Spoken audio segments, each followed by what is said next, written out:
Hello everyone, welcome back to my YouTube channel. आज हम discuss करने वाले हैं गेट 2012 के पेपर को और आज जो हम सेक्शन डिस्कस करेंगे that will be modern algebra.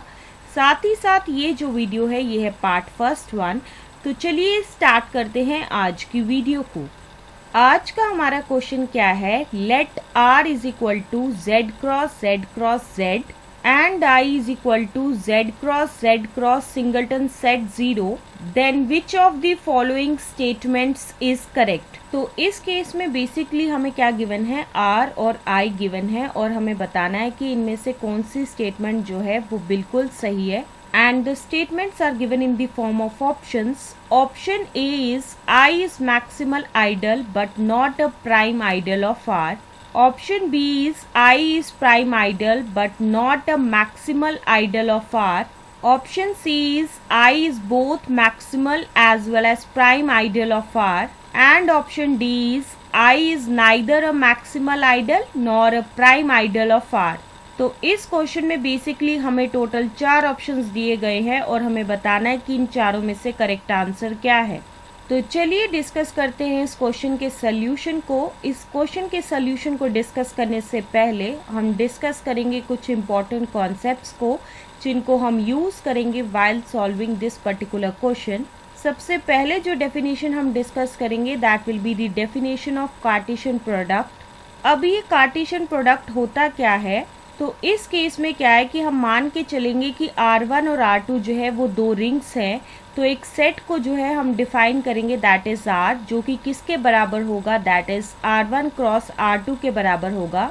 और ये जो है वो एक ऐसा सेट होगा जहाँ पे एलिमेंट्स कुछ इस तरीके के होंगे, that is a two tuple that is A, B, जहाँ पे ये जो A है वो बिलोंग करेगा R1 के अंदर और साथ ही साथ B जो है वो बिलोंग करेगा R2 के अंदर। और यही सेट R जो है वो रिंग होगा with respect to the component wise addition and multiplication. इस केस में क्या है कि ये जो सेट है that is R1 cross R2 जो है वो कार्टेशियन प्रोडक्ट है दो रिंग्स का, that is R1 and R2। For example Z cross Z is ring with unity, जहाँ पे यूनिटी क्या है that is a three tuple that is 1, 1, 1, जहाँ पे Z जो है वो एक रिंग है विद यूनिटी दैट इज 1। तो इस केस में क्या है, ये जो है that is Z cross Z, ये जो है वो कार्टेशियन प्रोडक्ट है किसका, that is the ring that is Z। So this is the definition of Cartesian product. Now next we are going to discuss the definition of ideal. अब ये ideal होता क्या है, तो इस केस में क्या है कि हम मान के चलेंगे कि एक नॉन एम्प्टी सबसेट है A जो कि किसका है, दैट इज एक रिंग R का है। इसी A को जो है हम कहेंगे कि ये जो है वो आइडियल है R का अगर ये सेटिस्फाई करता है इन कंडीशंस को, दैट इज सबसे पहले कंडीशन जो है वो ये है कि अगर A और B जो है वो बिलोंग कर रहा है A के अंदर, तो उस टाइम पे क्या होगा कि A माइनस B भी जो है वो बिलोंग करेगा A के अंदर। दूसरी कंडीशन ये है कि जब भी A जो है वो बिलोंग करेगा A के अंदर और साथ ही साथ R जो है वो बिलोंग करेगा R के अंदर, तो उस टाइम पे क्या होगा कि RA जो है और साथ ही साथ AR जो है वो बिलोंग करेगा A के अंदर। So this is the definition of ideal. Now next we are going to discuss an important note which is related to the definition of ideal. तो इस नोट में बेसिकली क्या है कि अगर R1 और R2 जो है वो दो रिंग्स है विद यूनिटी के साथ, तो हर एक जो आइडियल होगा किसका, that is R1 cross R2 का जो होगा वो किस फॉर्म का होगा, that is I1 cross I2 की फॉर्म का होगा, जहाँ पे I1 जो है वो आइडियल होगा R1 का और साथ ही साथ I2 जो है वो आइडियल होगा R2 का। So this is the important note which is related to the definition of ideal. Now next we are going to discuss the definition of quotient ring. अब ये कोशेंट रिंग होता क्या है, तो इस केस में क्या है कि हम मान के चलेंगे कि R जो है वो एक रिंग है और साथ ही साथ I जो है वो आइडियल है R का। तो उस टाइम पे क्या होगा, that is the quotient that is R divided by I जो होगा वो एक ऐसा सेट होगा जहाँ पे एलिमेंट्स कुछ इस तरीके के फॉर्म के होंगे, that is R plus I, जहाँ पे R जो है वो बिलोंग करेगा R के अंदर। और यही जो कोशेंट है that is R divided by I जो है ये फॉर्म करेगा एक रिंग, तो इसी को जो है हम कहते हैं दैट इज कोशेंट रिंग कहते हैं। Now next we are going to discuss some important properties. Point number 1 is that अगर R जो है वो कम्यूटेटिव रिंग है विद यूनिटी और साथ ही साथ P जो है वो एक आइडियल है R का, जहाँ पे P जो है वो R के बराबर नहीं होगा, तो इस क्वोशिएंट रिंग को that is R divided by P जो है, इसे हम कहेंगे कि ये जो है वो इंटीग्रल डोमेन है अगर ये चीज हो जाए, that is if and only if P जो है वो एक प्राइम आइडल हो R का। प्रॉपर्टी नंबर 2 इज दैट अगर R जो है वो एक कम्यूटेटिव रिंग है विद यूनिटी और साथ ही साथ M जो है वो आइडल है R का, जहाँ पे M जो है वो R के बराबर नहीं होगा, तो इस क्वोशिएंट रिंग को that is R divided by M को जो है हम कहेंगे कि ये जो है वो फील्ड है if and only if M जो है वो मैक्सिमल आइडल होगा R का। Now next we are going to discuss an important note, that is the quotient, that is R1 cross R2 divided by R1 cross singleton 0। ये जो है वो किसके आइसोमॉर्फिक होगा, दैट इज R2 के isomorphic होगा, जहाँ पे R1 और R2 जो है वो क्या होंगी, दोनों की दोनों रिंग्स होंगे।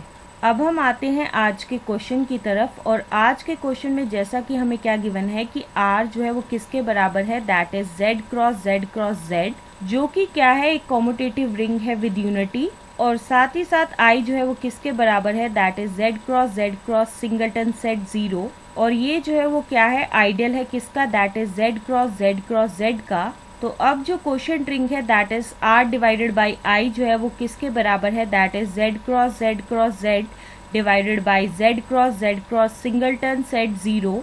ये जो है वो किसके आइसोमॉर्फिक होगा, दैट इज Z के आइसोमॉर्फिक होगा, और हम जानते हैं कि Z जो है वो इंटीग्रल डोमेन है। अब ये इंटीग्रल डोमेन का क्या मतलब है कि हर एक A और B जो कि बिलोंग कर रहा है Z के अंदर, जहाँ पे A भी जो है नॉट इक्वल टू 0 के बराबर है और साथ ही साथ B भी जो है नॉट इक्वल टू 0 है, तो हमारे पास क्या मिलेगा, that is A into B भी जो है वो भी नॉट इक्वल टू 0 के बराबर होगा, और साथ ही साथ Z जो है वो एक फील्ड नहीं है। अब ये Z फील्ड क्यों नहीं है, तो इस केस में क्या है कि 3 जो है वो बिलोंग कर रहा है Z के अंदर, लेकिन 1/3 जो है वो बिलोंग नहीं कर रहा है Z के अंदर, such that 3 into 1/3 is equal to 1 के बराबर हो। तो यहाँ से हमें क्या पता चला, that is the quotient ring that is R divided by I, जो कि किसके बराबर है, that is Z cross Z divided by Z cross singleton set 0। ये जो है वो क्या है, एक इंटीग्रल डोमेन है, लेकिन ये जो है वो फील्ड नहीं है। सो यहाँ से हम ये कॉन्क्लूड कर सकते हैं that is I is equal to, जो कि किसके बराबर है, that is Z cross singleton set 0। ये जो है वो प्राइम आइडियल होगा, लेकिन ये जो है वो मैक्सिमल आइडियल नहीं होगा, दैट इज किसका, R का, जो कि किसके बराबर है, that is Z cross Z के बराबर है। तो इसी वजह से जो है ऑप्शन बी जो है वो बिल्कुल सही है। So that's why option B will be the answer of this particular question. अब हम आते हैं आज के दूसरे क्वेश्चन की तरफ, और आज के हमारे दूसरे क्वेश्चन में हमें क्या गिवन है, the order of the smallest possible non trivial group containing the elements that is x and y such that x की power 7 is equal to y की power 2 is equal to e and yx is equal to x की power 4 into y is। तो इस question में basically हमें क्या पूछा गया है कि हमें बताना है ऑर्डर किसका, वो smallest possible non trivial group का, जहाँ पे दो एलिमेंट्स होंगे दैट इज x और y, जो कि सेटिस्फाई कर रहे होंगे इन दो कंडीशंस को। And the options for this particular question are as follows,